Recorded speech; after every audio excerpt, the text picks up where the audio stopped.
Ari ngaranna anu katelah di pagawean mah Bu Ade.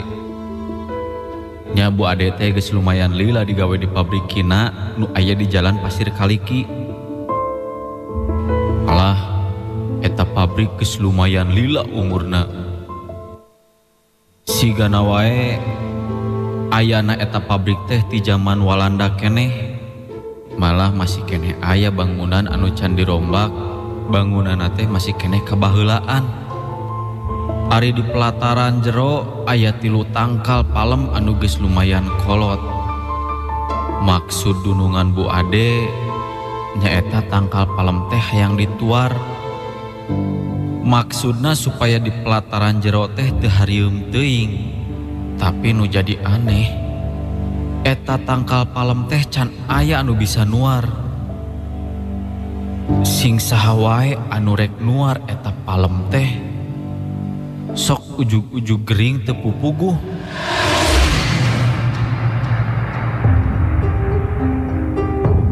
Malah aya oge nu nepikeun ka hanteuna alatan rek nuar eta tangkal palem.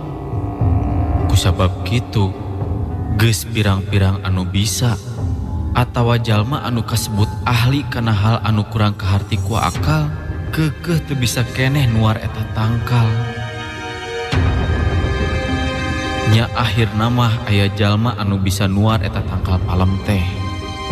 Sanggeus dituar mah katingali rada hegar, teu harieum teuing eta pelataran teh.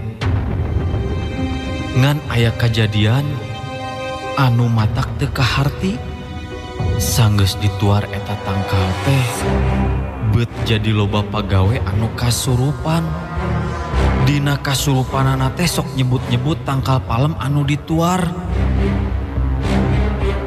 Majar teh kumawani ngaganggu, kumawani ngarusak tempat manehna ngancik. Tapi ari Bu Ade mah jalmana rada sompral jeung kurang percayaan kanu hal nu kararitu teh. Malahan ningali babaturana kasurupan teh Bu Ade mah malah susumbar nangtang-nangtang ka eta makhluk anu teu kadeuleu. Sanggeus cacarita kitu eta Bu Ade teh terus nonggengkeun bujurna bari terus hitut. Sanggeus ngahitutan salah seorang babaturana anu kasurupan, eta Bu Ade sesirian puas meureun ku pamalah sarupa kitu teh. Tapi keur Bu Ade ngeunah seuri, ujug-ujug aya atasan manehna sarta terus nampiling eta Bu Ade. Malah eta pipi Bu Ade teh nepikeun ka beureum. Eta atasan Ibu Ade ujug-ujug datang nyampeurkeun bari teu loba carita. Malah sanggeus nampiling Bu Ade oge manehna ujug-ujug ngaleos teu pupuguh teu kanyahoan ka mana inditna. Ku kalakuan atasan sarupa kitu eta Bu Ade ujug-ujug ambek-ambekan. Bu Ade ngarasa teu ngeunah ku pola atasanana. Malah Bu Ade asup ka ruangan atasana bari mamawa rak piring. Maksudna rek ditenggeukeun ka atasan manehna. Atuh atasan Ibu Ade oge ngarasa aneh kana polahna Ibu Ade anu ujug-ujug ambek-ambekan ka manehna. Eta Bu Ade pada ngarejengan, pada ngahalangan ku pagawe anu sejena. Panon Ibu Ade katinggali jadi semu beureum. Nyameureunana sacara teu langsung sigana wae eta Bu Ade teh sarua kasurupan. Ngan beda jeung anu sejen. Antugna Bu Ade dibere sagelas cai kopi. Ari nu mere teh cai kopi teh kusabab gempeur cai kopi panas keneh kakarek meunang nyician langsung dibikeun ka Bu Ade. Tapi sok sanajan kitu katinggalina Bu Ade nginum kopi anu masih keneh panas kacida. Tapi anehna manehna teh siga nu teu ngarasaeun panas ku eta cai kopi. Malah eta cai kopi teh diuyup nepikeun ka beak. Sanggeus sababaraha lila antupna Bu Ade oge leler deui. Sanggeus leler mah Bu Ade oge percaya yen anu tadi nampiling manehna teh lain atasanana.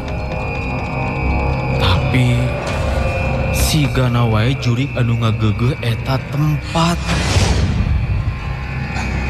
Sarta nyaruaan beungeutna mangrupakeun atasan Ibu Ade. Sanggeus sadar mah selang sababaraha jam, Bu Ade nyabakan bibir anu karasa asa kareras jeung linu. Hal eta meureun sigana balukar tina nginum cikopi anu masih keneh panas tea. Padahal kejadian harita teh aya kana jam 12 keneh pabeberang. Bu Ade langsung asup ke ruang salin. Maksudna mah rek salat lohor.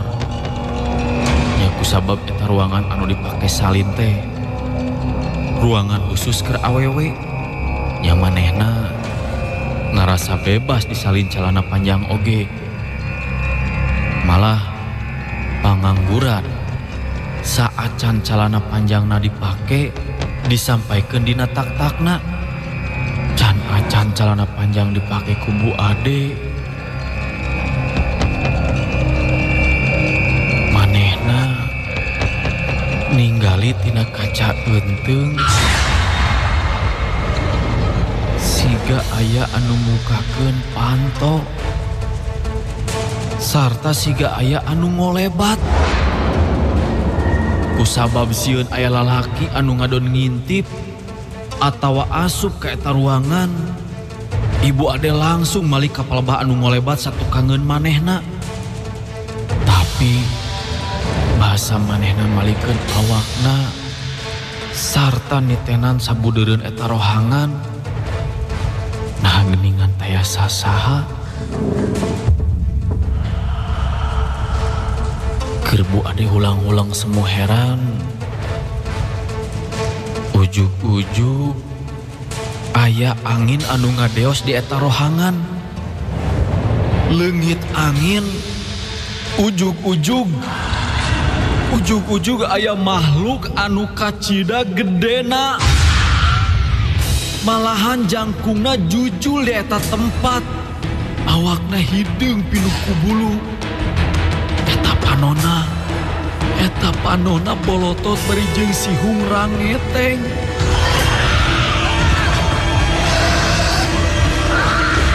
Ningali kitu mah awak Bu Ade jadi ngadeg-deg.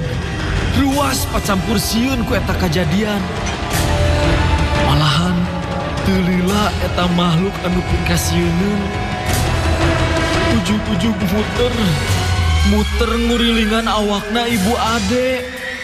Malah bari nguriling leungeunna eta makhluk teh bari nepakan kana tak-tak Bu Ade.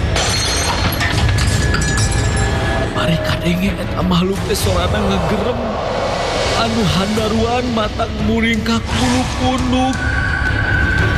Bu Ade maksudna mah rek ngagorowok minta tulung.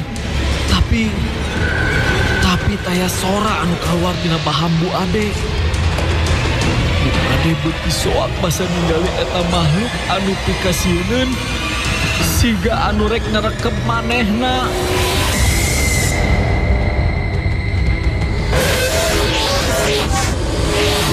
Antugna Bu Ade maksakeun lumpat kaluar ti eta ruangan bari jeung teu nolih kana kaayaan. Yen manehna teh ngan ukur make baju tapi candi calana panjang. Manehna kaayaan ngan ukur make calana jero. Eta Bu Ade lumpat walawah weuleuh ka ruangan gawe anu keun meujeuhna loba jalma. Teu anta parah deui. Nu keur digarawe oge ngarasa aneh ningali pola Bu Ade sarupa kitu.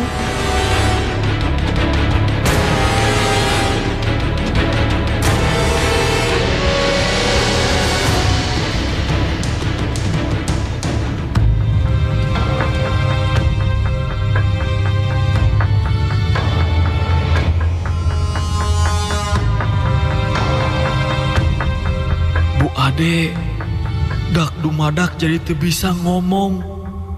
Malahan sigana awahing ku kasieun, calana jerona oge katinggali jemlong. Sigana bakat teuing ku sieun Bu Ade nepikeun ka ngompolan maneh. Harita Bu Ade pada ngagugulung. Nya sanggeus aya nu ngubaran, eta Bu Ade kakarek bisa ngomong deui jelas. Tuluy manehna nyaritakeun kejadian kanu aya di eta tempat. Yen basa tadi di ruangan salin Bu Ade manggihan makhluk anu ngageugeuh eta tempat gawe.